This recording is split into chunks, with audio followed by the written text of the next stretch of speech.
Hello students, हमने last lecture में chapter number 5 complete कर लिया है। अब नया चैप्टर हम स्टार्ट करने वाले हैं, chapter number 6 application of derivatives. उसके लिए आपको चैप्टर नंबर 5 आना ही चाहिए, क्योंकि उसके अंदर मतलब ये चैप्टर के अंदर हम डेरिवेटिव्स का यूज़ करने वाले हैं। कहाँ कहाँ डेरिवेटिव्स का हम यूज़ कर सकते हैं।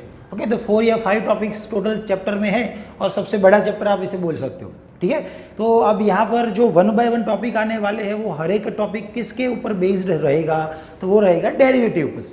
मतलब आपको डेरिवेटिव्स आना चाहिए, मतलब सभी आपको फार्मूलाज आने चाहिए जो चैप्टर नंबर 5 में ऑलरेडी हमने कर लिए, और वो फार्मूला को कैसे हमें अप्लाई करना होता था, ओके, वो भी हमें यहाँ पर आना चाहिए। ठीक है ना, तो 1 बाय 1 हर एक एक्सरसाइज वाइज कोई नया टॉपिक आपको देखने को मिलेगा, तो वो हम देखने वाले हैं। ओके, तो चलो सबसे पहले एक्सरसाइज 6.1 के लिए सबसे पहले तो चैप्टर क्या है, application of derivatives. Chapter number 6 application of derivatives, मतलब नाम से पता चल जाएगा कि कहाँ कहाँ ये यूज़ होता है, एप्लीकेशन ऑफ डेरिवेटिव्स।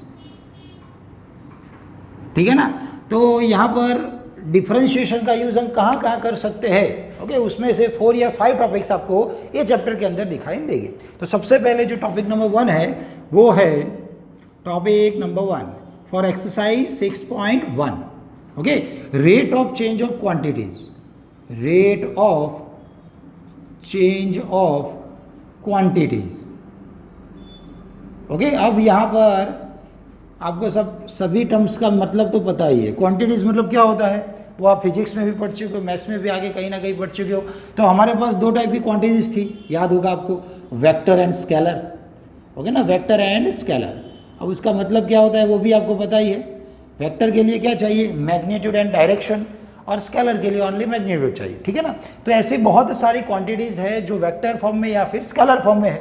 तो हर एक क्वांटिटी का डेरिवेटिव हमें यहाँ पर लेना है। ओके, तो वही यहाँ पर है रेट ऑफ चेंज ऑफ, मतलब वो क्वांटिटी का चेंज कैसे होता है। ओके, वो सब यहाँ पर हमें देखना है। चलो, हमें जो पता है उसकी बात करें। हमें यहाँ पर वो पता है dy बाई डी एक्स, ये चैप्टर नंबर 5 में था। dy बाई डी एक्स का मतलब क्या होता था चैप्टर नंबर 5 के हिसाब से, differentiation of y with respect to x। ठीक है ना, derivative of y with respect to x, ये मतलब था चैप्टर नंबर 5 में dy बाई डी एक्स। अब जो चैप्टर नंबर 6 है उसके अंदर जो फर्स्ट टॉपिक है rate of change of quantities, यही टर्म है और उसका मीनिंग ऐसे बनेगा अब यहाँ पर। ओके, तो rate of change of y with respect to x, rate of change of y with respect to क्या हो जाएगा, x, rate of change of y with respect to क्या बन जाएगा, x। वहां पर डेरिवेटिव था, derivative of y with respect to x, यहाँ पर क्या हो जाएगा, वही rate of change of y with respect to x। Okay, अब यहाँ पर जो क्वांटिटीज है उसके हिसाब से हम देखें, मान लो कि चलो हमारे पास ds बाई डी टी है। अब फिजिक्स में आपको पता ही है s का मतलब क्या होता है, चलो हम डिस्टेंस लेते हैं ना, डिस्टेंस या डिस्प्लेसमेंट भी आप बोल सकते हो। यहाँ पर t मतलब क्या होता है, फॉर टाइम होता है। ओके, तो यहाँ पर क्या हो जाएगा इसके हिसाब से, rate of change of distance with respect to क्या हो जाएगा, टाइम। ओके, तो डिफरेंट टाइम के हिसाब से कितना डिस्टेंस होगा वो हमें यहाँ पर बताएगा ds बाई डी टी। तो क्वेश्चन ऐसे ही आएंगे जिसके अंदर ds बाई डी टी होगा। चलो मान लो ऐसा है dA अपॉन dr, a मतलब क्या होता है, एरिया, और r मतलब मान लो रेडियस है। ओके, तो कोई क्वेश्चन दिया है उसके अंदर आपको, क्वेश्चन के अंदर एक सर्कल दिया है, मान लो वो सर्कल में आपको पता है कि रेडियस चेंज होगी, उसके हिसाब से एरिया भी चेंज होगा ही। ओके, छोटी वाली रेडियस है तो चलो इतना एरिया मिलेगा, बड़ी वाली रेडियस हम लेते हैं तो चलो इसका एरिया इतना हो जाएगा। ठीक है ना, तो रेडियस को हमने चेंज किया, यहाँ पर ये रेडियस थी, यहाँ पर ये रेडियस थी, तो रेडियस को चेंज किया तो उसके हिसाब से एरिया भी क्या होने वाला है, चेंज ही होने वाला है। तो उसके ही एग्जाम्पल हमें यहाँ पर एक्सरसाइज 6.1 में देखने हैं। ओके, तो इतना आपको याद रखना है, मतलब कुछ नया नहीं है आपके लिए, हमें वही सिंगल टाइम डेरिवेटिव लेना है, विथ रिस्पेक्ट टू क्या लेना है वही हमें पता होना चाहिए। तो क्वेश्चन में वो डिफाइन करके दिया होगा, rate of change of area with respect to radius, मतलब आपको समझ जाना है कि डेरिवेटिव विथ रिस्पेक्ट टू क्या लेना पड़ेगा हमें, r। ठीक है ना, तो जनरली मोस्ट ऑफ क्वेश्चन में क्या आएगा, विथ रिस्पेक्ट टू टाइम ही आएगा, क्योंकि कोई भी क्वांटिटी है वो चेंज होती रहेगी विथ रिस्पेक्ट टू, कुछ भी ना दिया हो तो आपको समझ लेना है कि वो कोई भी क्वांटिटीज होगी विथ रिस्पेक्ट टू टाइम ही उसकी वैल्यू क्या होने वाली है, चेंज होने वाली। तो ऑलमोस्ट मोस्ट ऑफली हर एक क्वेश्चन के अंदर कि विथ रिस्पेक्ट टू टाइम हमें डेरिवेटिव लेना होता है। ठीक है, चलो और एक चीज़ आपको नोट करके लिखनी है, ध्यान रख लो, ये समझना है अच्छे से। Number 1, dy by d x, if dy by d x is greater than 0, okay, तो इसका मतलब क्या हो जाएगा? अब यहाँ पर देखो डेरिवेटिव का आंसर आपको ग्रेटर देन 0 मतलब पॉजिटिव मिल रहा है, dy बाई डी एक्स उसका आंसर आपको ग्रेटर देन 0 मतलब कि पॉजिटिव मिल रहा है, तो उसका मतलब हो जाएगा if y increases as x increases, ठीक है, y भी इंक्रीज होगा उस टाइम x भी क्या होगा, इंक्रीज ही होगा। तो dy by d x greater than 0 है, उसका मतलब ये हो जाएगा y भी इंक्रीज हो रहा है और x भी इंक्रीज हो रहा है। हमारे पास दो केस है, dy by d x greater than 0 और dy by d x less than 0। अब ऐसा क्यों होता है, इंक्रीज क्यों होता है? वो एक्सरसाइज 6.2 में increasing function and decreasing function वाला टॉपिक है, तो उसमें आपको डिटेल में बताएंगे कि dy by d x greater then होने से जो फंक्शन है वो इंक्रीजिंग क्यों हो रहा है। ओके, यहाँ पर इंक्रीज लिखा है ना इसलिए, तो वो चैप्टर एक्सरसाइज 6.2 का टॉपिक है, तो वहाँ पर आपको डिटेल में बताएंगे हम। यहाँ पर आपको समझ लेना है कि dy by d x greater than 0 है, तो उसका मतलब हो जाएगा y इंक्रीज, उस टाइम x भी क्या होने वाला है, इंक्रीज है। यहाँ पर dy by d x less than 0, उसका मतलब हो जाएगा if y decreases, okay, y decreases as x increases, x तो इंक्रीज ही होगा, ओके, x की वैल्यू इंक्रीज होने वाली है, उस टाइम y भी इंक्रीज हो रहा है, तो उसका डेरिवेटिव ग्रेटर देन 0 आएगा। x इंक्रीज हो रहा है, उस टाइम y डिक्रीज होता है, तो उस time dy by d x का आंसर क्या आएगा, लेस देन 0, ठीक है ना। तो उतना आपको समझ लेना है यहाँ से, dy बाई डी एक्स की वैल्यू पॉजिटिव मिलेगी आपको, कब मिलेगी, जब y भी इंक्रीज होगा, उस टाइम x भी क्या होने वाला है, increase. Okay, dy by d x less than 0 मिलेगा, कब मिलेगा आपको, x इंक्रीज हो रहा है, उस टाइम y क्या होता है, डिक्रीज हो रहा है। तो यहाँ से इतना आपको याद रखना है, ठीक है ना। तो उसके हिसाब से आप छोटी सी वैल्यू इतना भी याद रख सकते हो, dy by d x greater than 0 है, मतलब rate of change of quantities क्या होगी, positive. dy by d x greater than 0 है, उसका मतलब क्या हो जाएगा, dy बाई डी एक्स मतलब rate of change of y with respect to x, तो ये पॉजिटिव है, उसका मतलब है rate of change of y with respect to x क्या होने वाला है, पॉजिटिव होने वाला है, ठीक है। अब dy by d x less than 0 है, उसका मतलब क्या हो जाएगा, rate of change of y with respect to x क्या होने वाला है, डिक्रीजिंग, मतलब नेगेटिव होने वाला है, ठीक है ना।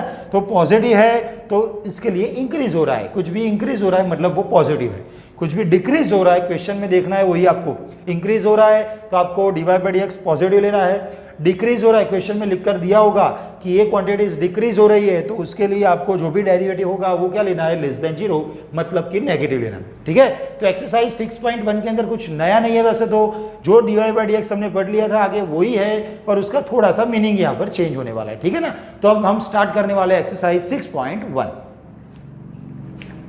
एक्सरसाइज 6.1 स्टार्ट करने से पहले आपको इतना बता दें कि 8, 9, 10th में जितने भी फार्मूलाज आ चुके हैं, किसके लिए, एरिया के लिए, वॉल्यूम के लिए, जितने भी फार्मूलाज है वो सब आपको यहाँ पर आने चाहिए, क्योंकि एक्सरसाइज 6.1 के अंदर वही सब है, एरिया ऑफ स्क्वायर ले लो, ट्राइंगल ले लो, ओके, क्यूबॉइड और सब कुछ, मतलब ऐसे जितने भी फार्मूलाज आप 8, 9, 10th में पढ़ चुके हो वो आपको पहले से आने चाहिए, ओके। तो जो नेक्स्ट स्क्रीन आएगी उसके अंदर मैंने सभी फार्मूलाज लिखे हुए हैं, तो आप वीडियो पॉज कर लेना और वो सभी फार्मूलाज को अच्छे से लिख लेना और उसको याद भी कर लेना, क्योंकि हर एक क्वेश्चन में कोई ना कोई फार्मूला हम यहाँ पर यूज़ करने वाले हैं।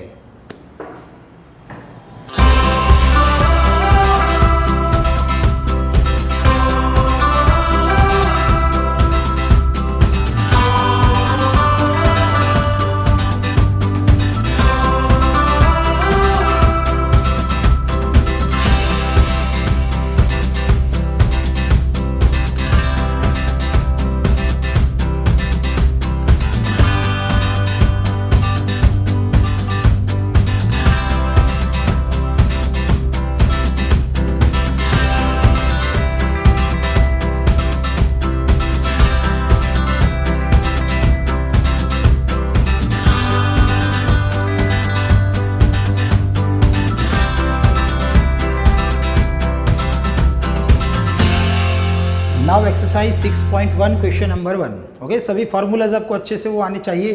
क्वेश्चन नंबर 1 है find the rate of change of the area, okay. Circle है, सर्कल का एरिया जो भी है a is equal to pi are square, उसका rate of change of the area हमें फाइंड करना है with respect to its radius, okay. तो rate of change of the area मतलब dA डिवाइड बाय क्या होगा, with respect to its radius मतलब divide by क्या हो जाएगा, dr, मतलब हमें क्या फाइंड करना है, dA by dr, rate of change of area with respect to its radius, ठीक है ना। तो dA अपॉन dr हमें फाइंड करना है फॉर सर्कल, उसके लिए आपको दो कंडीशन मतलब दो वैल्यूज दी है। तो क्वेश्चन 1 है उसके अंदर ए ऑप्शन है, उसमें r is equal to 3 centimetre, जब रेडियस 3 होगी उस time d A bar d r कितना होगा वो फाइंड करना है। और सेकंड ऑप्शन है जिस पे r 4 होगी तो d A by d r कितना है वो हमें फाइंड करना है। ओके, सबसे पहले जो भी आपको क्वेश्चन में डेटा दिया है उसके हिसाब से जाना है। सबसे पहले वो डेटा लिख देना, ठीक है ना।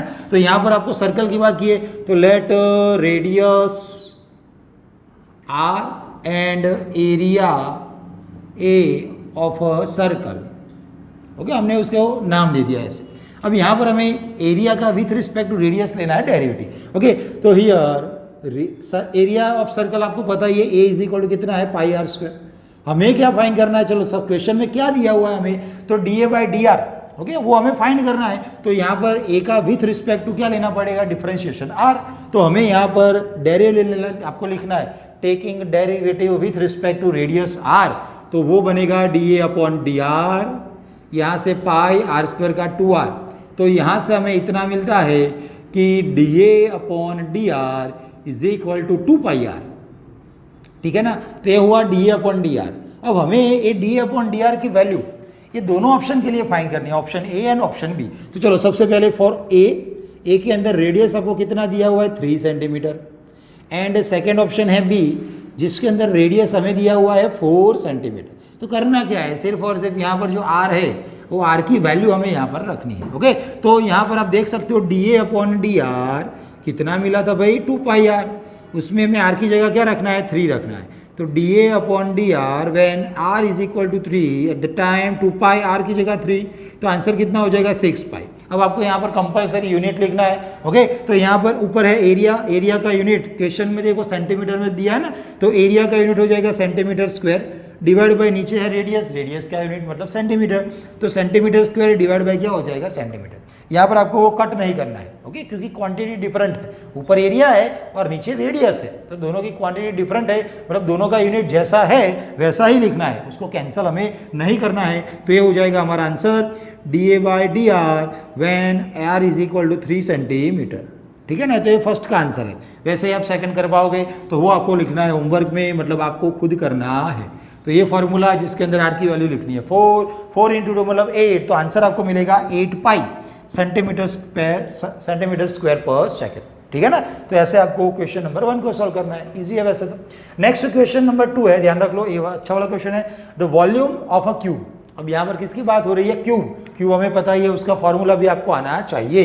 तो the volume of a cube is increasing of the rate of 8 centimetre cube per second. ध्यान रख लो, ये क्या दिया है हमें, volume of a cube is increasing with respect to क्या, वो नहीं दिया है, तो यूनिट में से आपको पता चलेगा। देखो सेंटीमीटर क्यूब मतलब वो वॉल्यूम होता है, डिवाइड बाय क्या है यहाँ पर एस मतलब वो सेकंड, तो सेकंड मतलब क्या होता है क्वांटिटी, टाइम होता है, ठीक है ना।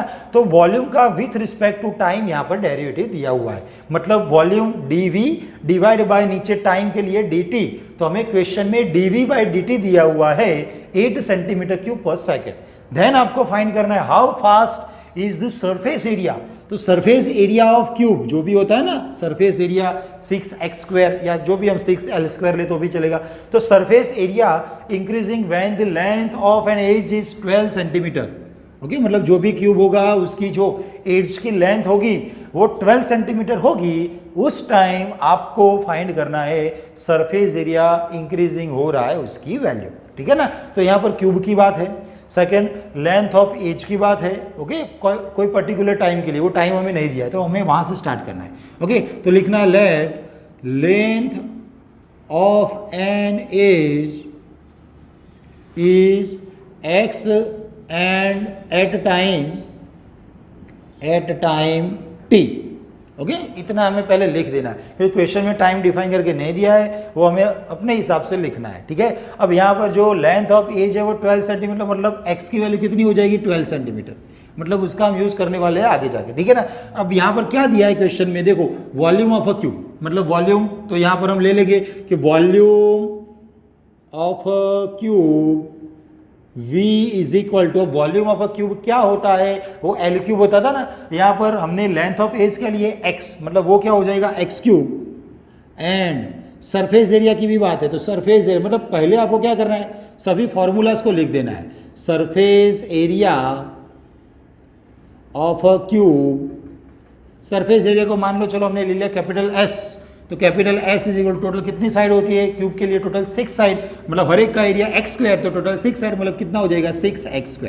तो यहाँ पर जितनी भी क्वांटिटीज आपको क्वेश्चन में दिखाई दे रही है वो हर एक क्वांटिटीज का आपको यहाँ पर एक फार्मूला पहले लिख देना है। अब कहाँ से स्टार्ट करना है, देख लो क्वेश्चन में आपको वॉल्यूम इंक्रीजिंग हो रहा है विथ रिस्पेक्ट टू टाइम, वो हमें दिया हुआ है। तो हियर ध्यान रख लो हमें dv/dt दिया हुआ है, कितना भाई 8 सेंटीमीटर क्यूब पर सेकेंड। अब यहाँ से हमें स्टार्ट करना है क्योंकि वही वैल्यू तो हमें क्वेश्चन में दी है। तो देखो सबसे पहले यहाँ पर आपको दिखाई दे रहा है v, तो v की जो वैल्यू हमें ऊपर दिखाई दे रही है d/dt, v की जगह क्या आएगा x³ इज इक्वल टू 8 तो था ही। अब यहाँ से हमें थोड़ा सा सॉल्व कर लेना है। x³ का derivative with respect to time है तो पहले पावर आगे एक पावर कम 3x², ओके चैप्टर नंबर 5 आएगा यहाँ पर डेरिवेटिव। तो x³ का 3x² इंटू x का dx/dt chain rule is equal to 8 तो था ही ना एज इट इज, हमें यहाँ से मिलेगा dx/dt, वो बन जाएगा 8/3x²। ओके हमें यहाँ पर वो सभी यूनिट्स लिखने ही है। dx/dt, x मतलब क्या था लेंथ ऑफ एज, वो क्वेश्चन में सब सेंटीमीटर में दिया है, तो dx में ऊपर आएगा सेंटीमीटर और डिवाइड बाई dt मतलब टाइम, टाइम हमने लिया हुआ है सेकंड में क्योंकि क्वेश्चन में सेकंड में दिया, तो सेंटीमीटर डिवाइड बाय सेकंड, तो ये मिल जाएगी हमें dx/dt की वैल्यू। अब देखो हमें फाइंड क्या करना है, हमें फाइंड करना है how fast is the surface area increasing, मतलब हमें क्या फाइंड करना है सरफेस एरिया का विथ रिस्पेक्ट टू टाइम, क्योंकि वो इंक्रीज हो रहा है, कोई क्वांटिटी नहीं दिया मतलब वो टाइम के रिस्पेक्ट में होगा, तो हमें ds/dt फाइंड करना है। तो स्टार्ट वहां से करना है, here s is equal to 6x², हम लेने वाले derivative with respect to time, तो s का बनेगा ds/dt, आपको लिखना है taking derivative with respect to time t, यहाँ पर 6 एज इट इज, x² का 2x और साथ में x का dx/dt चेन रूल, 6 इंटू 2 कितना हो जाएगा 12, उसके साथ x और उसके साथ dx/dt।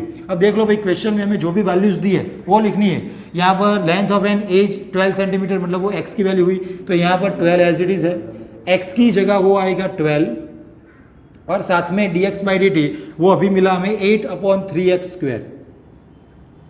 चलो यहाँ पर x एज इट इज रहने देते हैं, वो एक x कैंसिल हो रहा है ना इसलिए, नेक्स्ट हम वो वैल्यू रखेंगे। तो ऊपर देखो 12 है, उसके साथ 8 है, डिवाइड बाई 3 इंटू एक्स का स्क्वायर। अब यहाँ पर x की वैल्यू कितनी है 12, हमें उसका लेना है यहाँ पर, ओके x² था उसमें से एक x कैंसिल है, तो x की वैल्यू कितनी मिलेगी हमें यहाँ पर 12।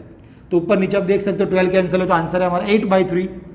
8/3 ये क्या था ds/dt, s मतलब सरफेस एरिया, सरफेस एरिया का यूनिट सेंटीमीटर स्क्वायर और divide by t means time, time का यूनिट हो जाएगा सेकंड, तो हमारा आंसर है ds/dt is equal to 8/3 centimetre square per second. ठीक है ना, तो क्वेश्चन बहुत ही इजी है, आपको सिर्फ और सिर्फ समझ में आना चाहिए जो क्वेश्चन दिया है उसमें डेटा कौन सा दिया है, वो डेटा के हिसाब से आपको क्या फाइंड करना है उसके लिए आपको वो फॉर्मूला आने चाहिए। ओके, तो ये हुआ question number 1 and question number 2। Now question number 3, the radius of a circle, मतलब सर्कल की बात हो रही है, उसमें रेडियस है, is increasing uniformly at the rate of 3 centimetre per second, find the rate of which the area of the circle is increasing when the radius is 10 centimetre. ठीक है, तो हमें क्वेश्चन में क्या दिया है, रेडियस का with respect to time 3 centimetre per second, and find करना है एरिया का विथ रिस्पेक्ट टू टाइम, मतलब dA/dt हमें फाइंड करना है। ठीक है ना, तो 1 बाय 1 जाएंगे, सबसे पहले हमें वो लिख देना है। Okay, let the radius r at time t of circle. ठीक है ना, अब हमें जो क्वेश्चन में दिया है उसके हिसाब से जाए तो हमें क्वेश्चन में 3 सेंटीमीटर पर सेकेंड क्या दिया हुआ है, रेडियस इंक्रीज हो रही है यूनिफॉर्मली, मतलब dr/dt हमें क्वेश्चन में दिया हुआ है वो है 3 सेंटीमीटर पर सेकेंड। देन हमें फाइंड करना है find the rate at which the area of the circle, तो हमें लिख देना है एरिया ऑफ सर्कल, क्या लेते हैं हम भाई, a क्या होता है πr²। अब वो हमें फाइंड करना है when radius is equal to 10, when r is equal to 10 centimetre, हमें फाइंड करना है dA/dt। ओके, तो जो क्वेश्चन में डेटा दिया हुआ था हमने लिख दिया हुआ है। ठीक है, तो आपको अपने हिसाब से जैसे भी लिखना हो ये डेटा तो अपने हिसाब से लिख सकते हो। अब जो फाइंड करना है उसके हिसाब से जाए, हमें dA/dt निकालना है, तो एरिया का हमारे पास फॉर्मूला है, तो here area A is equal to πr², हमें फाइंड करना है dA/dt, तो देखो भाई डिफरेंशिएशन लेना है with respect to time t, pi constant r square का 2r एंड आर का dr अपॉन dt। चलो सभी वैल्यूज को हमें यहाँ पर रखना है, pi as it is 2 into R मतलब 10, dr बाई dt मतलब 3। तो यहाँ पर हमारे पास आंसर है 10 इंटू 2 20, 20 इंटू 3 60 पाई। अब ये क्या है, d A by D T, ऊपर ए मतलब एरिया, एरिया मतलब सेंटीमीटर स्क्वायर और नीचे टी मतलब टाइम, टाइम मतलब सेकंड। तो ये हो जाएगा हमारा answer D A by D T. तो लास्ट में आपको लिखना हो तो लिख सकते हो, okay, the area of this circle is increasing at the rate of time, okay, area of a circle is increasing at the rate of 60 pi, okay. तो ऐसा भी आप लास्ट में लिख सकते हो, ओके। तो वो आपको लास्ट में लिखना भी है। नेक्स्ट क्वेश्चन है number 4, the edge and edge of a variable cube. आपको एक क्यूब दिया है जिसकी एज, लेंथ ऑफ एज वो चेंज हो रही है, वेरिएबल है, ठीक है। तो हम वहां से स्टार्ट करें, लेट द लेंथ ऑफ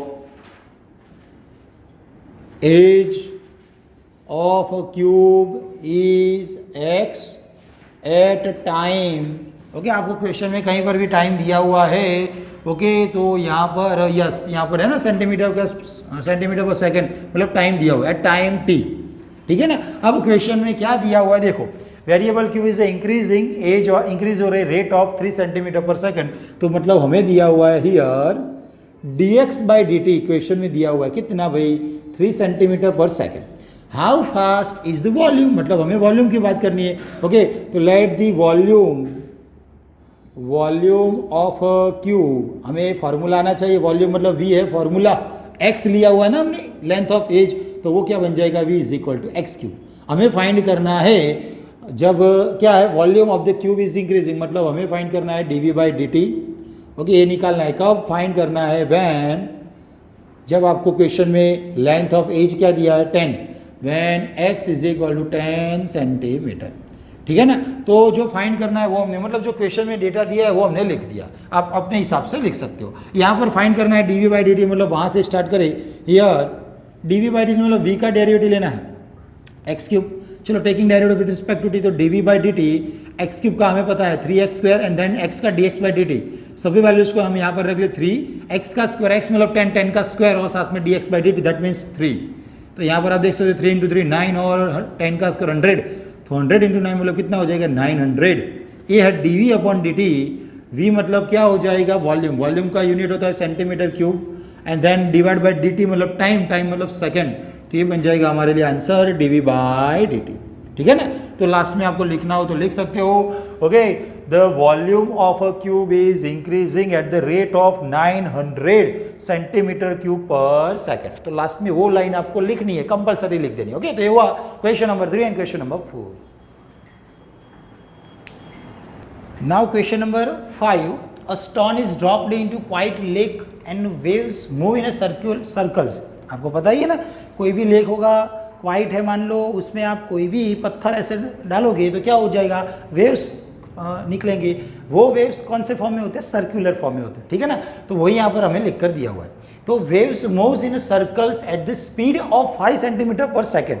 तो जो रेडियस होती है सर्कल में वो चेंज हो रही है, उसकी स्पीड क्या है 5 सेंटीमीटर पर सेकेंड। मतलब यहाँ पर हमें जो क्वेश्चन में दिया है 5 सेंटीमीटर पर सेकेंड, वो क्या दिया है हमें, radius with respect to time, okay.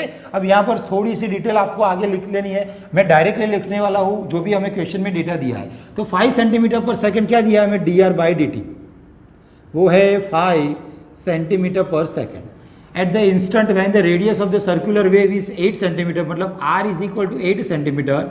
हमें फाइंड करना है how fast is the enclosed area, मतलब हमें फाइंड करना है dA बाई dt, ठीक है ना। तो क्वेश्चन में आपको वो लिख देना है, let the radius is r at the time t of the circle and then dr by dt 5 centimeter per second, r is equal to 8 centimeter and find dA by dt, okay। हमें find करना है dA by dt, a मतलब area of circle, उसका formula भी हमें पता है पाई are square. हमें लेना है derivative with respect to time dA by dt, pi as it is r square का 2r एंड देन r का dr by dt chain rule, और सभी वैल्यूज रखनी है 2 इंटू r, r मतलब 8 है, dr by dt मतलब 5 है। तो अब यहाँ पर आंसर है, देख लो भाई 8 इंटू 2 16, 16 इंटू 5 कितना हो जाएगा 80, तो 80 पाई हम फाइंड करने वाले हैं dA बाई dt, मतलब ऊपर एरिया, एरिया मतलब सेंटीमीटर स्क्वायर और divide by t for time, time मतलब सेकंड। तो ये बन जाएगा हमारा आंसर, ठीक है ना। जो क्वेश्चन में जो भी यूनिट दिया हुआ है वही यूनिट का यूज करके हमें लास्ट में डी/dt का यूनिट बनाना होता है, ठीक है ना। क्वेश्चन बहुत ही ईजी है। नेक्स्ट क्वेश्चन तो आपको करना था, चलो फिर भी एक बार हम करवा ले। The radius of circle is increasing, okay, increasing लिखा हुआ है at the rate of 0.7 centimetre per second, मतलब रेडियस इंक्रीज हो रही है 0.7 सेंटीमीटर पर सेकेंड। तो हम लिख देंगे dr/dt, वो क्वेश्चन में दिया हुआ है हमें 0.7 centimetre per second. What is the rate of increasing of its circumference, circumference चलो मान लो उसको हमने ले लिया c, तो हमें फाइंड करना है rate of increasing of circumference, मतलब हमें फाइंड करना है dc/dt, ठीक है ना। तो ये हमें फाइंड करना है। तो सर्कमफरेंस, रेडियस सर्कल का सर्कमफरेंस फॉर्मूला है ना हमारे पास, तो लिख देंगे हियर सर्कमफरेंस, सर्कमफरेंस मतलब हमने लिया हुआ है सी, क्या होता है फॉर्मूला भाई 2πr, ठीक है ना। अभी आगे एक फॉर्मूला वाला आपने फोटो देखा होगा, चलो उसमें अब dc/dt, तो 2π एज इट इज और r का dr/dt। अब हमें वैल्यू रखनी, देख लो भाई ऊपर 2π dr/dt मतलब 0.7 है, 0.7 इंटू 2 करोगे तो 1.4 मिलेगा, उसके साथ पाई और उसका आंसर dc/dt। अब सी मतलब सर्कमफरेंस, उसका यूनिट सेंटीमीटर ही होता है या फिर मीटर, जो भी हो, क्वेश्चन में हमें सेंटीमीटर दिया है तो मतलब सेंटीमीटर, और डिवाइड बाय टाइम है, टाइम मतलब t मतलब सेकेंड, तो यही है हमारा आंसर। तो आपको लास्ट में वो लिखना हो तो लिख सकते हो, okay. What is the rate of increasing of its circumference, क्या हो जाएगा वो 1.4 पाई सेंटीमीटर पर सेकेंड। तो क्वेश्चन बहुत ही ईजी है, अच्छे से आपको समझ के लिखना होता है। ये हुआ question number 5 and question number 6। Now question number 7, the length x of a rectangle, मतलब यहाँ पर रेक्टेंगल की बात है, उसमें लेंथ x पहले से दे रखा है, इज डिक्रीजिंग। देखो भाई यहाँ पर डिक्रीजिंग है, अब आपको बोला था याद हो तो, जब भी कोई रेट ऑफ चेंज डिक्रीजिंग हो रहा है मतलब उसकी साइन आपको नेगेटिव लेनी है ना। इंक्रीज हो रही है तो साइन पॉजिटिव रहेगी, डिक्रीज हो रहा है तो वो साइन क्या रहेगी, नेगेटिव रहेगी। तो यहाँ पर लेंथ है x of a rectangle is decreasing at the rate of 5 centimeter per minute, यहाँ पर मिनट दिया हुआ है, okay. With y is increasing, with जो है वो इंक्रीज हो रही है at the rate of 4 centimeter per minute. When x equal to 8, y equal to 6, then आपको फाइंड करना है rate of change of perimeter and area. Area and perimeter दोनों में जो रेट ऑफ चेंज होने वाला है वही हमें यहाँ पर फाइंड करना है, ठीक है ना। तो वहाँ से स्टार्ट करना है। चलो सबसे पहले जो भी क्वेश्चन में डेटा दिया है वो आपको अच्छे से लिख लेना है। तो सबसे पहले लेंथ x डिक्रीज हो रही है, तो dx/dt इज इक्वल टू 5, मतलब नेगेटिव लेना है क्योंकि डिक्रीज हो रहा है 5 सेंटीमीटर पर मिनट। देन आपको dy/dt दिया है क्वेश्चन में, with is increasing at the rate of 4 centimetre, increase हो रहा है मतलब पॉजिटिव लेना है। उसके बाद आपको क्वेश्चन में x equal to 8 centimeter, okay, and y equal to 6 centimeter दिया हुआ है। हमें फाइंड करना है perimeter and area of rectangle, find the rate of change, मतलब पेरीमीटर और रेक्टेंगल का एरिया जो भी निकलेगा उसके लिए, ओके, आपको रेट ऑफ चेंज मतलब हमें जो फाइंड करना है, पेरीमीटर मान लो चलो p ले लिया, एरिया मान लो a ले लिया, तो हमें फाइंड करना है dp/dt, एक ये फाइंड करना है, और सेकेंड एरिया के लिए dA/dt हमें फाइंड करना, इतना हमें क्वेश्चन में अब तक दिया हुआ है, ठीक है ना। तो यहाँ से स्टार्ट करना है, मतलब पेरीमीटर फाइंड करना है पहले तो उसके हिसाब से। तो पेरीमीटर p फॉर्मूला क्या बनता है, रेक्टेंगल होता है, उसमें लेंथ एंड विड्थ होती है, तो 2 टाइम्स हो जाएगी ना। तो 2 टाइम्स दोनों का एडिशन, पेरीमीटर मतलब क्या होता है, आउटर साइड का एडिशन करना है। तो 2 टाइम x प्लस वाई हमें फाइंड करना है dp/dt। चलो ये 2 एज इट इज, x का dx/dt एंड प्लस y का dy/dt, अब दोनों की वैल्यू ऊपर है।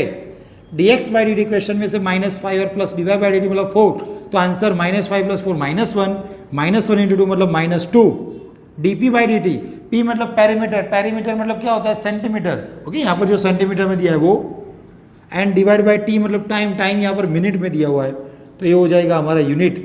dp/dt is equal to -2 centimeter per minute, मतलब हम यहाँ पर क्या लिख सकते हैं, पेरीमीटर डिक्रीज हो रहा है, ठीक है ना, आगे साइन क्या आई, नेगेटिव, मतलब पेरीमीटर क्या हो रहा है, डिक्रीज हो रहा है। तो rate of change of perimeter is -2, या फिर आप लिख सकते हो पेरीमीटर डिक्रीज हो रहा है at the rate of 2 centimeter per minute, ऐसा भी आप लिख सकते हो। नेक्स्ट एरिया के बारे में, चलो area of rectangle A is equal to length into width, मतलब x इंटू वाई, हमें फाइंड करना है dA/dt, x into Y, that means multiplication rule, chapter number 5, first term as it is, second का derivative plus second term as it is first का derivative D X by D T, सभी values हमें पता है, ऊपर से हमें value रखनी है। देख लो भाई, पहले x मतलब 8 है, साथ में d y by D t मतलब 4 है, प्लस करके y की वैल्यू 6 है, और साथ में D X by D t मतलब -5 है।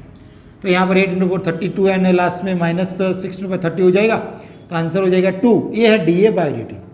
एरिया मतलब सेंटीमीटर स्क्वायर एंड टी मतलब टाइम, टाइम यहाँ पर दिया है मिनट में, तो ये बन जाएगा हमारा answer D A by D T. Okay, तो the rate of change of area with respect to time वो क्या मिला हमें, 2 सेंटीमीटर स्क्वायर पर मिनट। तो लास्ट में वो लाइन आपको लिखनी है, यहाँ पर भी लिखनी है और यहाँ पर भी लिखनी है। यहाँ पर इंक्रीज हो रहा है और यहाँ पर डिक्रीज हो रहा है। नेक्स्ट क्वेश्चन है नंबर 8। अब बलून का शेप कौन सा लेना है हमें, तो वो शेप कौन सा लेने वाले हम, आपको याद होगा ना, स्फीयर। तो बलून का शेप क्या लेने वाले हैं, स्फीयर। जब भी बलून की बात हो तो उसका शेप हमें मान लेना है कि वो स्फीयर ही है। A balloon which always remaining spherical, है ना, spherical on inflection is being inflated by pumping in 900 cubic centimeters of gas. Okay, is 900 cubic centimeters of gas per second. मतलब क्वेश्चन में देखो, क्यूबिक किसके लिए होता है, वॉल्यूम के लिए। तो आपको क्वेश्चन में dV डिवाइड बाय गैस पर सेकेंड मतलब टाइम, तो dV बाय dt आपको क्वेश्चन में दिया हुआ है 900, ठीक है ना। ऊपर आएगा सेंटीमीटर क्यूब और डिवाइड बाय पर सेकंड मतलब s। ओके, इतना हमें क्वेश्चन में दिया हुआ है। Then find the rate of which the radius of a balloon is increasing. हमें फाइंड करना है रेडियस का विथ रिस्पेक्ट टू टाइम, तो d r by D T हमें फाइंड करना है। देन आर की वैल्यू क्या यूज करनी है हमें, 15 सेंटीमीटर। इतना हमें क्वेश्चन में डेटा में दिया हुआ है। हमें फाइंड करना है D r by D T, पर उसके लिए कोई फॉर्मूला है नहीं, तो हमें स्टार्ट कहाँ से करना है, d v by D t से। तो हम लिखेंगे हियर। ओके, आपको क्वेश्चन में जो भी डेटा दिया है वो अच्छे से लिखना है। मैं वो डायरेक्टली लिख रहा हूँ, आपको अच्छे से लिखना है। Here volume of a balloon V is equal to, भाई स्फीयर का वॉल्यूम क्या होता है, 4/3 पाई आर क्यूब। हमें लेना है dV बाई डी टी, क्योंकि यहाँ पर क्वेश्चन में दिया हुआ था। तो dV upon D T with respect to time derivative 4π/3 constant, R cube का 3r² और साथ में r का dr बाई डी टी। हमें फाइंड करना है dr बाई डी टी, मतलब उसको सब्जेक्ट बनाना है। ओके, सभी वैल्यूज चलो यहाँ पर रख ले। dV बाई डी टी मतलब 900 है, इज इक्वल टू 4/3, उसके साथ पाई एज इट इज है, मल्टीप्लीकेशन में लिखा, उसके साथ 3 है, चलो 3 कैंसिल है। ओके, तो 3 तो हमने कैंसिल कर लिया ना, तो आंसर देखो भाई 4 है, पाई है, एंड देन r² मतलब 15 का स्क्वायर लिखना है। 15 का स्क्वायर कितना हो जाएगा, 225। ओके, तो वो आएगा यहाँ पर 225, and then dr by D t जो हमें फाइंड करना है। तो यहाँ पर आप देख सकते हो 225 × 4 करोगे तो आपको कितने मिलेगा, 900 मिलेगा। तो 4 225 900 कैंसिल, तो हमें dr बाई डी टी मतलब यहाँ से इतना मिला, 1 is equal to pi dr by D T. That means dr by D T is equal to 1/पाई। Okay, dr by D T का आंसर। r मतलब रेडियस है, रेडियस क्वेश्चन में यहाँ पर देखो सब सेंटीमीटर में दिया था, डिवाइड बाय टी मतलब टाइम है, टाइम सेकंड में दिया हुआ है, तो ये हो जाएगा हमारा dr by D t. The rate of change of radius with respect to time is increase हो रहा है 1/पाई सेंटीमीटर पर सेकंड। ठीक है ना, क्वेश्चन बहुत ईजी है, समझ के आपको सॉल्व करने हैं। ये हुआ question number 7 and question number 8। Now question number 9, a balloon, again same question number 8 जैसा ही, a balloon which always remain spherical has a variable radius, find the rate at which its volume is increasing with the radius. अब यहाँ पर देखो, वहाँ और यहाँ थोड़ा सा डिफरेंट है। क्या हुआ, find the rate at which its volume, मतलब ऊपर dV आएगा, विथ रिस्पेक्ट टू रेडियस मतलब नीचे क्या आएगा, रेडियस dr आएगा। ठीक है ना, when radius is equal to 10 centimeter, मतलब हमें क्वेश्चन में जो डेटा दिया हुआ है वो बलून है मतलब आपको स्फीयर समझना है। ठीक है ना, तो सबसे पहले हमें जो क्वेश्चन में दिया हुआ है, find the rate at which its volume is increasing with the radius, मतलब हमें वॉल्यूम का v और रेडियस का r dV by dr find करना है। सबसे पहले इतना पता चल जाएगा, when the radius is equal to r is equal to 10 centimeter, तो हमें इतना फाइंड करना है। तो सबसे पहले हमें वॉल्यूम का with respect to r derivative लेना है। तो पहले स्फीयर का वॉल्यूम मतलब बलून का वॉल्यूम डायरेक्टली लिख रहा हूँ, आपको डिटेल में लिखना है, समझ लेना। v is equal to balloon मतलब स्फीयर, उसका volume 4/3 pi r cube. Okay, हमें फाइंड करना है dV upon dr with respect to radius r ही डेरिवेटिव लेना है। तो यहाँ से 4π/3 कांस्टेंट कॉमन है, मतलब सॉरी कांस्टेंट है मतलब एज इट इज, और r क्यूब का हो जाएगा 3r²। ठीक है ना, विथ रिस्पेक्ट टू r ही है, तो अगेन आपको r का विथ रिस्पेक्ट टू r जो मिलेगा वो 1 था, ठीक है। 3 कैंसिल है, ये वाला 4 है, ये वाला पाई है, and then r square, r मतलब 10, 10 का स्क्वायर 100 इंटू 4 मतलब 400 पाई, ये हो जाएगा 400 पाई dv अपॉन dr, ठीक है ना। ये है हमारा आंसर। dv, v मतलब वॉल्यूम, वॉल्यूम मतलब centimeter cube, and then dr मतलब सेंटीमीटर रेडियस है ना, इसको कैंसिल हमें नहीं करना है, ठीक है। तो वही हमारा आंसर हो जाएगा, आपको लास्ट में लिखना है। Okay, the rate of change of volume with respect to radius is 400 pi centimeter cube per centimeter. तो ऐसे एक लास्ट में आपको एक लाइन वो खुद से लिखनी है, ठीक है ना। नेक्स्ट क्वेश्चन नंबर 10, ध्यान रख लो, बहुत ही अच्छा क्वेश्चन है। A ladder 5 meter long is leaning against wall. Okay, आपको ये पता होगा कि ऐसे बहुत सारे क्वेश्चन में 10th में भी सॉल्व किए हुए। तो एक वो ऐसे मान लो एक वॉल है, ओके, और ये उसका बेस है नीचे वाला, ओके। यहाँ पर एक लेडर है ऐसे। अब क्वेश्चन समझ लो, अ लेडर 5 मीटर लॉन्ग, मतलब लेडर जो है वो 5 मीटर लॉन्ग है, ठीक है। Is leaning against on wall, the bottom of the ladder is pulled along the ground. ये हमारा जो ग्राउंड है, ये लेडर का जो भी यहाँ पर हमें क्या दिया हुआ है बॉटम पोर्शन, वो कहाँ पर है, ग्राउंड पर है। Ladder is pulled along the ground away from the wall at the rate of 2 centimeter per second. मतलब ये जो लेडर है वो यहाँ पर ग्राउंड पे वॉल से ऐसे दूर जा रही, ठीक है ना, अवे फ्रॉम द वॉल, मतलब यहाँ पर वॉल से ऐसे दूर जा रही, मतलब ऐसे हम लिख सकते कि ऐसे, ओके। जो भी लेडर है ये फॉर्म में यहाँ पर जा रही, तो उसका रेट आपको दिया है 2 centimeter per second. How fast it's height on the wall is decreasing. आपको पता है कि ये वाली लेडर है, जैसे यहाँ से मैं ऐसे उसको ये वाले डायरेक्शन में जाने दूँ लेडर को ग्राउंड पर, तो मतलब क्या हो जाएगा, ये वाला पोर्शन इंक्रीज होगा, तो यहाँ पर जो हाइट होगी वो डिक्रीज होगी, पता चल रहा है ना। तो वो हाइट डिक्रीज हो रही है, उसका रेट हमें फाइंड करना है। How fast it's height on the wall decreasing when the foot of the ladder is 4 centimetre. Okay, foot of the ladder मतलब यहाँ जो वॉल थी यहाँ से यहाँ तक का डिस्टेंस जब 4 सेंटीमीटर होगा उस टाइम ये हमें फाइंड करना है, ठीक है ना। तो जो क्वेश्चन में दिया हुआ है वो समझ लो आप, उसके हिसाब से जाना है। देखो सबसे पहले हमें ये फुट ऑफ द लेडर, मतलब मान लो कि ये वाली लेंथ x है, अभी ऐसा मान लो ये वाली लेंथ कितनी है x, तो ये हमें क्या दिया हुआ है क्वेश्चन में dx/dt। तो dx/dt मतलब यहाँ पर ladder is pulled along the ground away from the wall at the rate of 2 centimeter per second. तो यहाँ पर मैंने लिख दिया 2 सेंटीमीटर पर सेकेंड, ठीक है ना।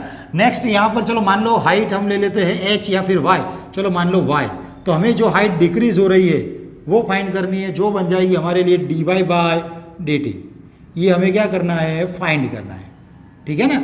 तो ये ऐसा हमें फाइंड करना है, ध्यान रख लो। ओके, तो सबसे पहले आपको याद आएगा right angle triangle. Right angle triangle मतलब पाइथागोरस थ्योरम याद आएगा ना। तो क्या करना है उसके लिए, तो यहाँ पर जो दोनों साइड है x एंड y दोनों का स्क्वायर करके इक्वल टू क्या हो जाएगा 5 का स्क्वायर। तो हम लिखेंगे x square plus using Pythagoras theorem x square plus y square is equal to 5 का स्क्वायर। यहाँ पर x की वैल्यू हमें क्वेश्चन में दी है, when ladder is 4 centimetre away, तो x की वैल्यू हमने ले ली 4 सेंटीमीटर, तो x की जगह 4 रख दिया, 4 का स्क्वायर प्लस y स्क्वायर, और 5 का स्क्वायर मतलब कितना हो जाएगा। ओके, यहाँ पर 4 सेंटीमीटर की जगह 4 मीटर दिया होगा। ओके, क्योंकि लेडर हमें 5 मीटर में दिया ना, तो यहाँ पर भी क्या होगा 4 मीटर ही होगा। तो यहाँ पर चलो 4 का भी स्क्वायर, यहाँ पर 5 का भी स्क्वायर, चलो हमें पता है y का square is equal to 25 minus 4 का स्क्वायर 16, तो टोटल आंसर है 9। तो ये y का स्क्वायर मतलब y is equal to 3 only meter. Okay, हमें प्लस ही लेना है क्योंकि जो हाइट होगी, ओके, यहाँ पर जो भी डिस्टेंस होगा वो पॉजिटिव होगा, तो नेगेटिव नहीं लेना है। हमें y की वैल्यू मिल गई, अब वहाँ से स्टार्ट करना है। X square plus y square, here ध्यान रख लो, x square plus y square is equal to 5 का स्क्वायर यूजिंग पाइथागोरस थ्योरम। हमें dx/dt दिया है, dy/dt फाइंड करना है, मतलब derivative with respect to time t लेना है। एक्स स्क्वायर का डेरिवेटिव 2x और साथ में dx/dt आपको लिखना है बीच में, taking derivative with respect to time t, then plus y square का 2y एंड देन dy/dt, और इक्वल टू के सामने 5 का स्क्वायर 25, कांस्टेंट वैल्यू का डेरिवेटिव 0 हमें फाइंड करना है। देख लो भाई, चलो 2 एज इट इज है, 2 कॉमन है और सामने निकल जाएगा 0 के साथ, x बचेगा, उसके साथ dx/dt is equal to, okay, 2y /dt, 2 cancel है तो माइनस y /dt। जितनी भी वैल्यूज हमें पता है वो रख ले। x की वैल्यू कितनी है 4, तो यहाँ पर जो 4 था सेंटीमीटर में, देख लो भैया 4 सेंटीमीटर में जो था, ओके सॉरी यहाँ पर मीटर में ही था। अब आपको देखना है, वो समझ लो अच्छे से। यहाँ पर रेट क्या दिया है आपको 2 सेंटीमीटर पर सेकेंड, ओके, ये वाला सेंटीमीटर में है, तो उसको मीटर में कन्वर्ट कर लेना है। तो सेंटीमीटर को मीटर में कन्वर्ट करना हो तो हम क्या करते थे, 1 सेंटीमीटर इज इक्वल टू क्या लिखते हैं हम, 1/100 मीटर लिखते हैं ना। तो वही हमें यहाँ पर यूज़ करना है। तो जो dx/dt की वैल्यू हमने लिखी हुई अभी, तो 2/100 कर लिया और सेंटीमीटर की जगह मीटर हो गया, मीटर पर सेकेंड। क्यों ऐसा किया, क्योंकि हर एक जगह यूनिट सेम रहना चाहिए। क्वेश्चन में आपको मीटर में दिया हुआ था तो हमने वो तो मीटर में ही रखा है। अब जो यूनिट dx/dt का मिला वो सेंटीमीटर में था, उसको हमने कन्वर्ट कर लिया मीटर में। इतना पता चल रहा है। चलो अभी सभी वैल्यूज़ को रखना है। x की वैल्यू है 4, साथ में dx/dt की वैल्यू आई 2/100 इज इक्वल टू -y। ये y हमें क्वेश्चन में दिया हुआ है, नहीं दिया हुआ है, ठीक है ना, तो नहीं हमने फाइंड किया हुआ है। चलो तो y की वैल्यू 3 और साथ में dy/dt हमें फाइंड करना है। तो यहाँ से आप देख सकते हो कि dy/dt इज इक्वल टू, ये 3 ये नीचे आएगा, 4 × 2 कितना हो जाएगा 8, माइनस तो चलो है ही, डिवाइड बाई 3 और डिवाइड बाई कितना है 100। ये वाला हमें जो आंसर मिलेगा वो आंसर क्या हो जाएगा, मीटर पर सेकेंड। ये मीटर पर सेकंड हो जाएगा। हम चलो उसको कन्वर्ट कर लेना सेंटीमीटर पर सेकंड में, तो 1 मीटर इज इक्वल टू हम क्या लिखते थे 100 सेंटीमीटर, ओके ना। तो वही हमें यहाँ पर यूज़ कर लेना है। मीटर की जगह 100 सेंटीमीटर करना हो तो आपको क्या करना पड़ेगा, 100 से मल्टीप्लीकेशन। तो -8 × 100 डिवाइड बाय 3 × 100 तो था, अब मीटर की जगह क्या हो जाएगा सेंटीमीटर पर सेकंड। तो ये हमारा आंसर हो जाएगा 100 कैंसल, -8/3 सेंटीमीटर पर सेकंड। तो ये हो जाएगी dy/dt। मतलब कि जो लेडर थी उसकी जो हाइट थी वो हाइट डिक्रीज हो रही थी, दैट मीन्स आपको आंसर नेगेटिव मिलना चाहिए तो मिल रहा है। तो जो हाइट थी वो डिक्रीज हो रही है at the rate of 8/3 centimetre per second.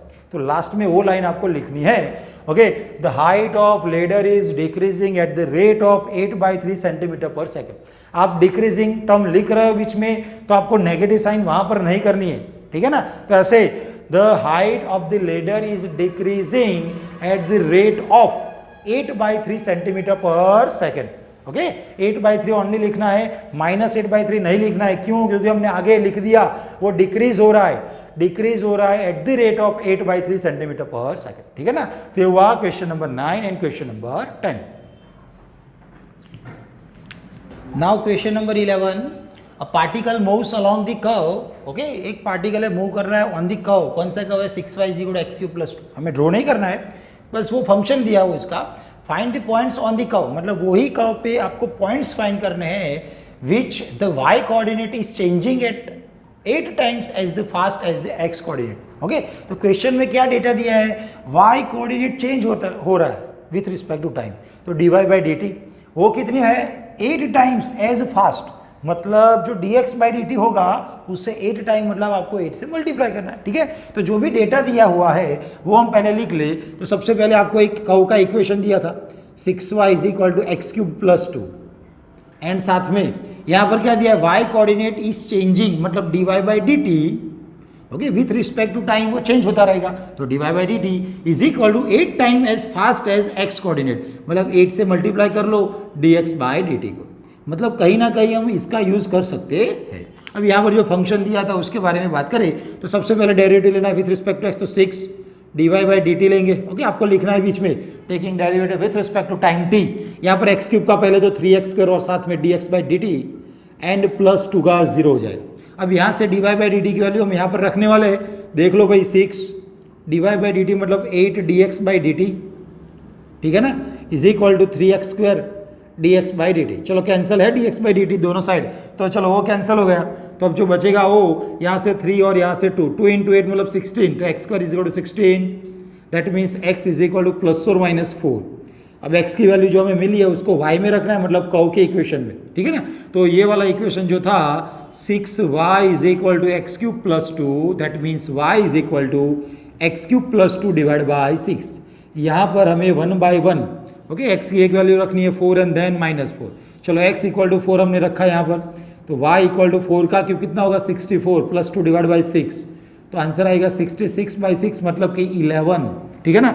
Next है x = -4, ओके, y = x³ मतलब -4 का -64 + 2 / 6, आंसर है -62/6, दैट मीन्स -31/3, ठीक है ना। तो हमें पॉइंट्स ही फाइंड करने थे।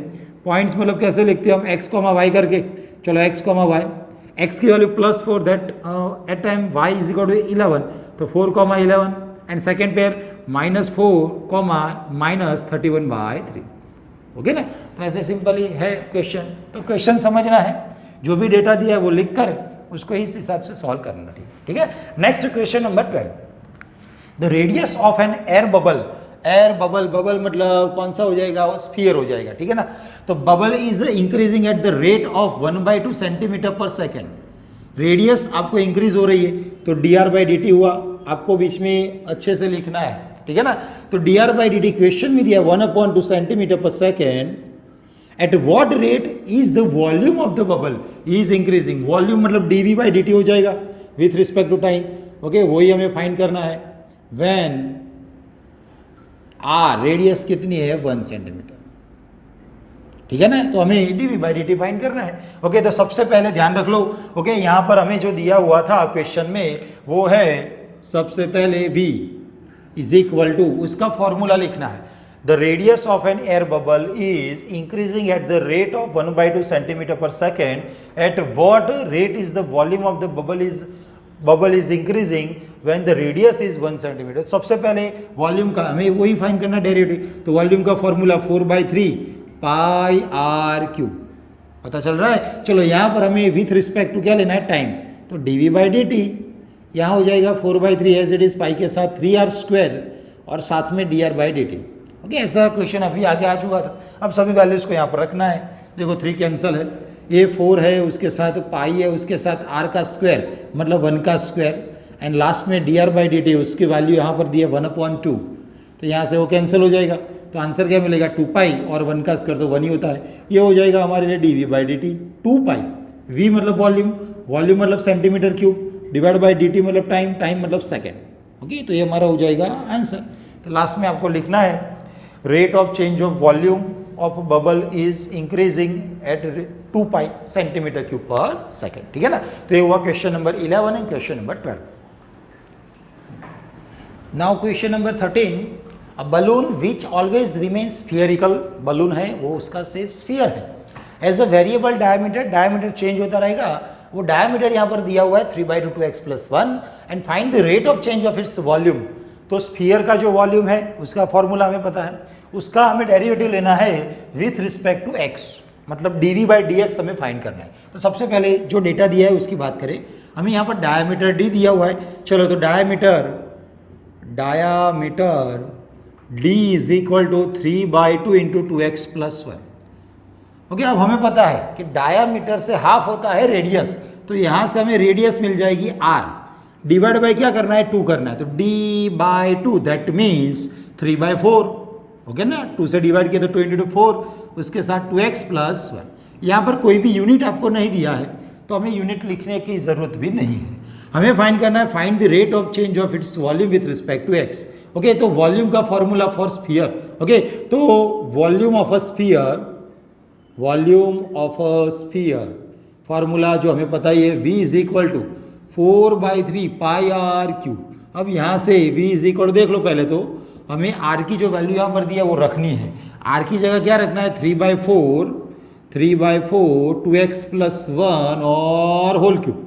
ठीक है ना, पता चल रहा है। चलो, तो अब यहाँ पर पहले क्यूब कर ले। तो देख लो भाई 4π/3 एज इट इज है, 3 का क्यूब 27, 4 का क्यूब 64 और साथ में 2x + 1 का भी क्यूब। यहाँ पर जो कैंसिल हो रहा है वो कर लेना है। तो यहाँ देख सकते हो 27 / 3 मतलब 9 हो जाएगा, और ये 4 और 16 मतलब 16 हो जाएगा। तो यहाँ से ऊपर 9π / 16 मिल रहा है और साथ में 2x + 1 का होल क्यूब। ये हुआ हमारे लिए v। हमें फाइंड करना है उसका derivative with respect to x। तो taking derivative with respect to x dv/dx, ये सब constant as it is. And last में जो पावर है, पावर का फॉर्मूला, पावर आगे एक पावर कम, तो ऐसे पहला फॉर्मूला पावर का, और उसके साथ किसकी पावर थी, 2x + 1, तो इसका फॉर्मूला 2x का 2 + 1 का 0, चेन रूल। ओके, तो 2 + 0 मतलब 2 है, और ये 2 / 16 है मतलब 8 हो जाएगा ना, 2 / 16, तो आंसर हो जाएगा 9π/8, और साथ में ऊपर 9 × 27 है, तो चलो ऊपर 27 भी लिख दें।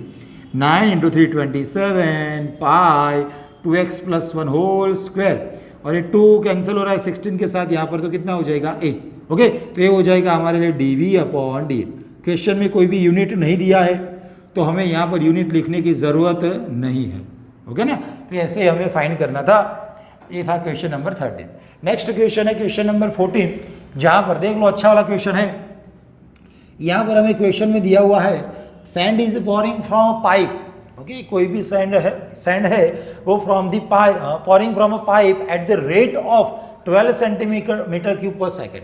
तो यूनिट से पता चलेगा आपको क्या दिया हुआ है, dV/dt, सेंटीमीटर क्यूब मतलब वॉल्यूम और s मतलब टाइम, सेकेंड। ओके, तो हमें क्वेश्चन में सबसे पहले dV/dt दिया हुआ है 12 centimeter cube per second. Then the following sand forms a cone.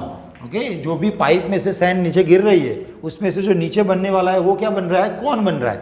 Okay ना, तो वो लिखा हुआ है the following sands form a cone on the ground in a such a way that the height of the cone, height मतलब मान लो h है तो height of the cone is always 1/6 of radius, मतलब 1/6 रेडियस। ऐसा question में दे रखा है, ठीक है ना।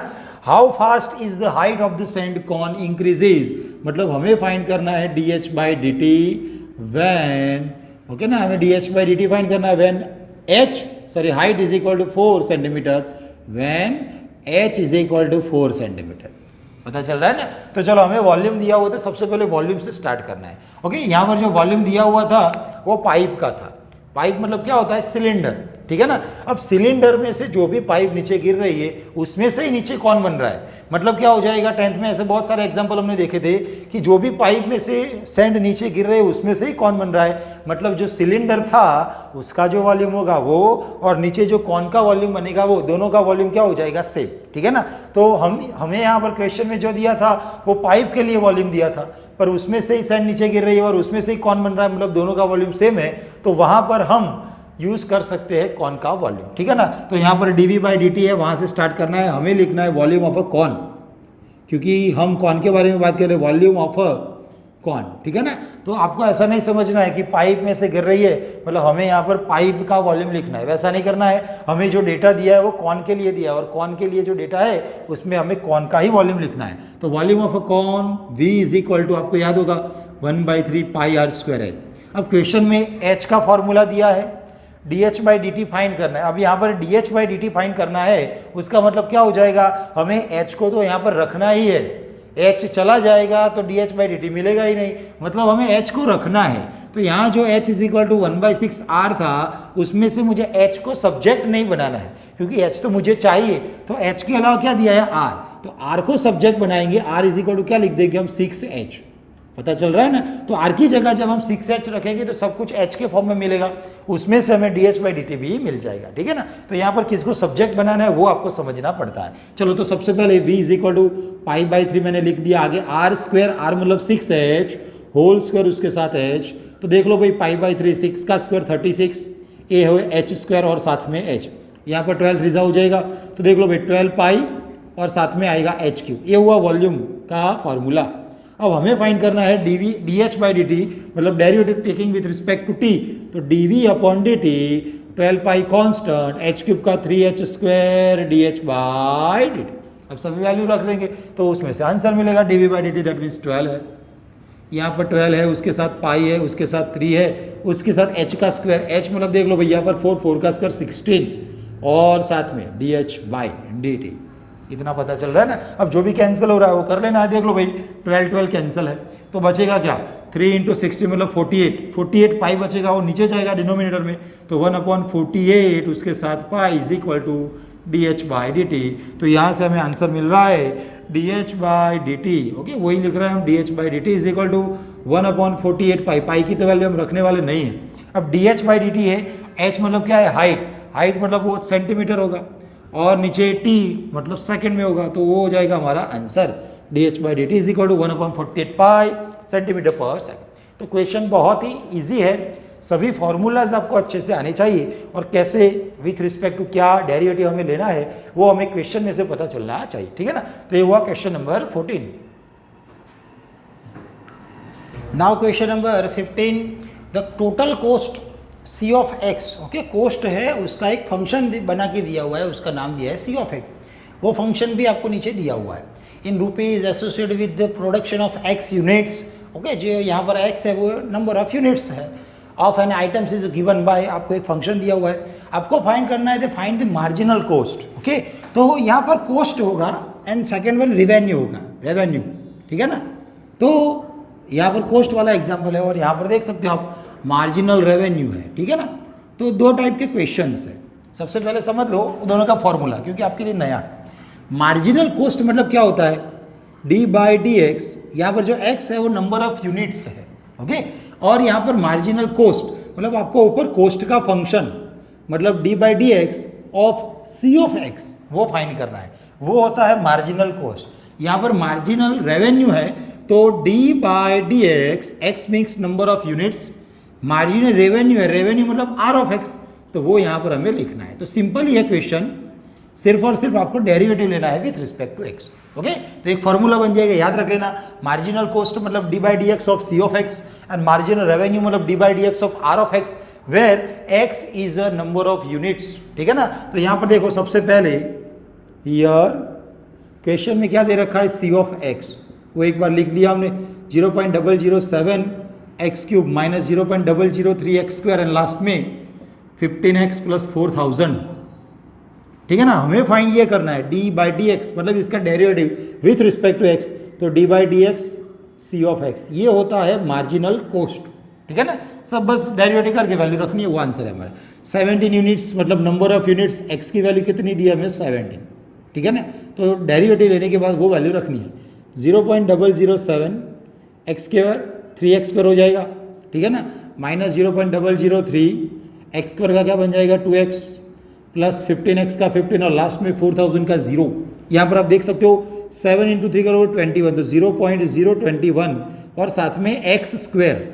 अब x की वैल्यू क्या आएगी 17 का स्क्वायर कितना आएगा 289, पता चल रहा है। माइनस 3 इंटू 2 मतलब 6 हो जाएगा, तो 006 और साथ में x की वैल्यू हुआ है 17 और प्लस क्या है 15। अब इन दोनों का मल्टीप्लिकेशन करना है और आपको आंसर लाना है। चलो मैं कर लेता हूँ मल्टीप्लिकेशन, ध्यान रख लेना, ओके। तो यहाँ पर है 0.0 है 0.021 इंटू 289, ओके। तो वो है 6.069 माइनस यहाँ पर 0.006 इंटू 17, तो वो आंसर हमें दे रहा है 0.102 लास्ट में प्लस 15। चलो अब ये सबका एडिशन सब्ट्रैक्शन जो करना है, 6.069 माइनस 0.102 प्लस 15, तो आंसर निकल के आ रहा है 0.967, ठीक है। तो ये क्या है मार्जिनल कॉस्ट हो या रेवेन्यू हो, वो रुपीस में होता है, ओके। तो यहाँ पर 20.967 वो क्या मिलेगा हमें रुपीस, ठीक है ना। तो ऐसे हमें उसको फाइंड करना था, d by d x c of x. तो ये क्या बन जाएगा हमारे लिए मार्जिनल कॉस्ट, ओके ना। तो फॉर्मूला ही याद रखना है मार्जिनल कॉस्ट, ठीक है ना। सेम टू सेम यहाँ पर आपको सेकंड क्वेश्चन दिखाई दे रहा है, हमें क्या फाइंड करना है d by d x of r of x. तो चलो वहाँ से स्टार्ट करें। ईयर आर ऑफ एक्स मतलब रेवेन्यू ऑफ का फंक्शन दिया हुआ है 13x square plus 26x plus 15। हमें फाइंड करना है मार्जिनल रेवेन्यू मतलब differentiation with respect to number of unit मतलब कि x। तो यहाँ पर 13x स्क्वायर का 2x प्लस 26 x का 1 और 15 का 0। यहाँ पर x की वैल्यू 7 वो यहाँ पर रखनी है हमें, तो 13 और 26 और साथ में है x की जगह 7 प्लस 26, तो 26 इंटू 7 कर दो, 26 इंटू 7 वो दे रहा है 182 प्लस 26, तो आंसर है प्लस 26, तो 208। तो हमारा आंसर हो जाएगा 208। ये भी मार्जिनल रेवेन्यू है, रेवेन्यू भी क्या होता है क्या होता है रुपीज़ में होता है, तो वही लिखना है नंबर ऑफ रुपीज़, ठीक है। तो ये हो जाएगा d by d x r of x, ये क्या हुआ मार्जिनल रेवेन्यू, ओके। तो ऐसे हमें लास्ट में लिख लेना है, ठीक है। तो ये हुआ हमारा आंसर।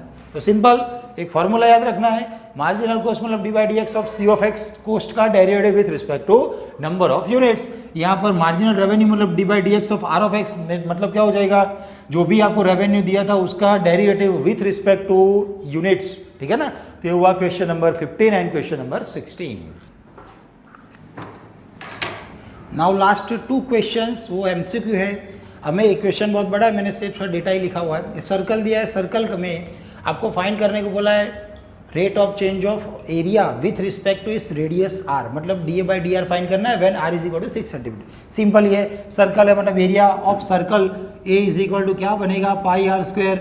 हमें फाइंड करना है d A by d r, तो ये पाई है आर स्क्वायर का 2r हो जाएगा, ठीक है ना। तो यहाँ पर देख सकते हो पाई 2 और आर की वैल्यू 6, तो आंसर है 6 × 2 मतलब 12 पाई। तो क्वेश्चन है d A by d r find करना था, तो 12 पाई आंसर कहाँ पर दिखाई दे रहा है आपको, ऑप्शन नंबर बी। ओके, तो ये हो जाएगा हमारा आंसर ऑप्शन बी। सिंपल था, वो आप खुद कर सकते हो वैसे तो। क्वेश्चन नंबर 18 है सेम टू सेम, अभी हमने क्वेश्चन नंबर 17 किया था, 17 है मतलब 16 किया था वैसा ही। आपको रेवेन्यू कोस्ट करके दिया हुआ है, नंबर ऑफ यूनिट्स वो है x, हमें फाइंड करना है मार्जिनल रेवेन्यू। ओके, मतलब d by d x r of x. तो देख लो भाई, आर ऑफ एक्स का फॉर्मूला जो क्वेश्चन में फंक्शन दिया था वो 3x² + 36x + 5। हमें फाइंड करना है differentiation with respect to x, तो d by d x r of x 3x² का 3 × 2 6x हो जाएगा। तो चलो लिख दिया डायरेक्टली 6x और a + 36 + 5 का 0। हमें x की वैल्यू कौन सी दी है 15, वो यहाँ पर रखनी है, तो 6 × 15 + 36। ओके, क्या किया हमने, x = 15 रखा, नंबर ऑफ यूनिट्स 15 थे, 15 6 और 9 90 हो जाएगा + 36, तो आंसर है ये 6 और 90 120, ठीक है ना। तो ये बन जाएगा हमारे लिए मार्जिनल रेवेन्यू। तो ऑप्शन कौन सा दिखाई दे रहा है आपको, 126, ऑप्शन नंबर डी। बस, तो फिर वही हमारा क्या है आंसर। तो सिंपल थे, एमसीक्यू लास्ट में दो, ठीक है ना। तो सिंपल है, एक्सरसाइज 6.1 भी क्या है, बहुत सिंपल ही है। आपको सिर्फ और सिर्फ फॉर्मूला अच्छे से आने चाहिए, और क्वेश्चन में जो डेटा दिया है वो डेटा के हिसाब से कैसे हमें डिफरेंशिएशन लेना है और कैसे वैल्यू को रखना है, और लास्ट में वो यूनिट लिखना होता है, वो हमें अच्छे से आना चाहिए, ठीक है ना। तो ये कंप्लीट होती है एक्सरसाइज 6.1।